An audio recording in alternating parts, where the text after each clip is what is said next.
আল্লাহু আকবার, আল্লাহু আকবার। স্থানীয় সময় সকাল ৬টায় মক্কার গ্র্যান্ড মসজিদে পবিত্র ঈদুল আজহার জামাত অনুষ্ঠিত হয়। এতে অংশ নেন লাখো মুসল্লি। নামাজ শেষে খুতবা পড়েন মসজিদুল হারামের গ্র্যান্ড মুফতি আব্দুল রহমান আল সুদাইস। আলহামদুলিল্লাহিল্লাযী হাদানা লিল ইসলাম। মুসলিম উম্মার শান্তি কামনার পাশাপাশি পবিত্র ঈদুল আজহা ও কুরবানির তাৎপর্য তুলে ধরেন। ওয়াজআলাহু সাবাবান লিমাহউল আথাম।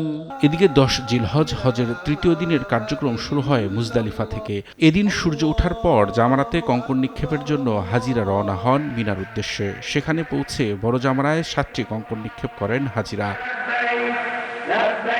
বড় জামারায় পাথর নিক্ষেপের পর মিনায় ফিরে যান হাজিরা। আল্লাহর সন্তুষ্ট অর্জনের জন্য সেখানে পশু কুরবানি করেন তারা। মাথা মুন্ডন শেষে ইহরামের কাপড় খুলে ফেলেন হাজিরা। রবিউল ইসলাম আওলাদ, সময় সংবাদ।